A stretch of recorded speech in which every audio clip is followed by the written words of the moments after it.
Bom, Paulo, eu queria também comentar a respeito da sua recente saída, né, da Jovem Pan. É uma saída polêmica, mas eu gostaria de ouvir de você quais foram os motivos. Existiu algum tipo de perseguição ideológica de algum diretor? Conta tudo pra gente.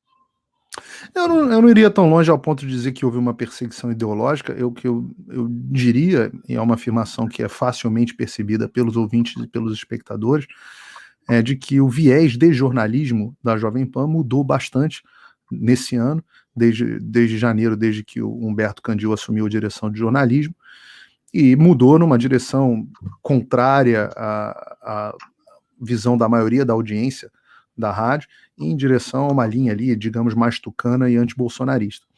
Então, esse foi o viés que a rádio passou a ter, isso começou a se refletir fortemente no jornalismo da rádio. Também houve tentativa de interferência nos meus comentários inúmeras vezes, e eu não aceitei esse tipo de interferência, não só pedidos para que eu amenizasse falas a determinados políticos, como pedidos, como tentativas de impedir que eu adotasse posturas mais duras e mais críticas na rádio, quando eu visse que o jornalismo estava seguindo um caminho que não era o caminho correto do jornalismo, o caminho de informar a população. Então, todos os momentos onde eu vi no ar que o jornalismo adotou um tom de militância e não um tom de informação, eu imediatamente no ar, como é do meu feitio, eu fui contra. Então, um exemplo icônico foi, por exemplo, o meu conflito com o correspondente internacional que ficava no Reino Unido, que depois desse episódio, acabou pedindo demissão da rádio. Onde ele começou a, em vez de dar as notícias do Reino Unido, disse que não estava tendo protesto nenhum lá, os protestos tomando Londres. No dia seguinte, então, Londres teve o maior protesto de toda a pandemia.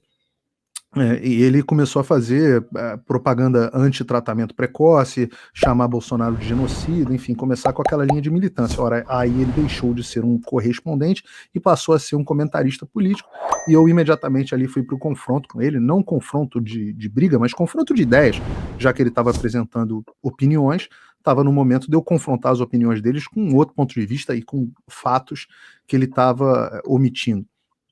Ou confrontando os fatos equivocados que ele estava apresentando ali no ar. Isso viralizou muito. Eu tive problemas na época com o diretor de jornalismo nesse caso. E, enfim, foram outros casos também, mas um deles foi o que ocasionou o estopim para minha saída, foi quando a rádio resolveu fazer uma enquete com os ouvintes, perguntando a eles se eles eram a favor ou contra o orçamento secreto. E aí eu, obviamente, no ar me manifestei dizendo que aquela pergunta, na verdade, não era uma pergunta, era uma afirmação, porque ela partia de um pressuposto equivocado de que existia um orçamento secreto, e que não existia, que era uma falácia, que era uma coisa absolutamente falsa, criada por uma notícia do jornal Estado de São Paulo alguns dias antes, uma narrativa que já até morreu, né, hoje, mas na época estava bastante presente. E isso gerou, enfim, um Pois é, e mesmo confronto de com todas bastidores. essas. Pode continuar. Não, isso gerou um confronto de bastidores ali com o diretor de jornalismo. Eu me recusei a voltar para o jornal até que. Ele me tirou do ar, e aí eu me recusei a voltar para o jornal até que as coisas fossem colocadas em pratos limpos. E ele não quis colocar as coisas em pratos limpos, não quis falar comigo, se recusou, não teve a hombridade de fazê-lo. E a partir daí, o dono da rádio, Tutinha, ficou numa posição bastante difícil, e a contragosto, segundo ele, acabou tendo que me demitir. Pois é, Paulo, você comentou agora sobre essa questão da tentativa de manipular as informações, como elas chegam até os ouvintes, os telespectadores. A gente percebe que o presidente Bolsonaro é um dos mais atacados pela mídia e é o único que é aclamado nas ruas. Como explicar esse fenômeno? Parece que não está adiantando. Há uma desconexão muito grande. Uma parte disso é explicada pela desconexão muito grande entre o ambiente das redações e a sociedade. Então, você vai numa redação de jornal, se você perguntar às pessoas de uma redação, por exemplo, qual é a religião delas. Você pergunta na sociedade brasileira em geral, a imensa maioria brasileira, esmagadora maioria dos brasileiros, por exemplo, são cristãos. Se você pergunta na redação de jornal, a maioria vai dizer que não acredita em Deus, quando muito vai dizer que acredita numa energia. Os que se dizem cristãos eu diria que muito poucos jornalistas frequentam a igreja.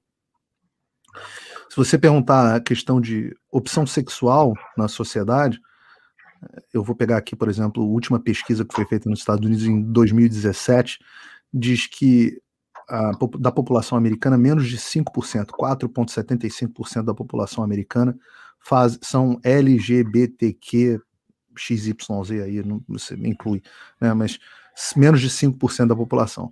Se você for nas redações de jornais ou nos estúdios do Projac ou coisa do tipo, você vai ver que o percentual de pessoas ali que tem um comportamento sexual diverso do natural é bastante maior do que 5%. E por aí vai. Se você for pegando pauta, família tradicional, a opinião da população é muito divergente. Por exemplo, o que a população pensa a respeito de bandido? O que tem que fazer com bandidagem? Você tem que botar bandido na cadeia? Você tem que tratar vagabundo como vagabundo? Ou você tem que, sei lá, fazer artesanato com garrafa PET e curso de capoeira para reintroduzi-los na sociedade? A população pensa de um jeito, as redações de jornais pensam de outro. Então, essa é uma parte do fenômeno. A outra parte do fenômeno é que os jornalistas têm um profundo desprezo pela sociedade, de um modo geral. Eles têm um profundo desprezo pela opinião popular. Então, quando eles olham, por exemplo, as pessoas que acreditam em família tradicional, comportamento sexual, heterossexual, etc., elas olham essas pessoas como se nós fôssemos parte, eu digo aqui o povo, de um modo geral, nós fôssemos parte de um grupo pré-iluminismo, e eles às vezes usam esses termos, medieval. Eles acreditam que a população são atrasados. Você vê que boa parte deles se referem muitas vezes ao povo como gado. Aqui nos Estados Unidos, a Hillary Clinton se elegeu ao povão eleitor do Donald Trump de deplorables, né, deplorável, um bando de deploráveis. Então é sempre com muito desprezo que eles enxergam a população. E eles se enxergam como sacerdotes da informação. Esses sacerdotes que têm o dever de formar a opinião das pessoas, não mais de informar os fatos, mas de formar a opinião das pessoas de acordo com o certo. E aí, o que acontece? Você pega... eles escondem as notícias que eles acham que a população não tem o direito de saber, ou se souber vai tirar conclusões que eles consideram erradas, e eles superdimensionam e mentem para favorecer as narrativas que eles consideram corretas, tudo em nome de educar essa classe tão ignorante que é o povo comum. Então, você tem esses dois fenômenos, a diferença do que eles enxergam para o que a população geral enxerga e a visão de superioridade, uma visão elitista que eles têm em relação ao cidadão comum, de desprezo mesmo. O jornalista médio enxerga o povo com desprezo. William Bonner já se referiu aos espectadores do Jornal Nacional uma vez como o Homer Simpson, né? Para tratar o espectador dele de burro.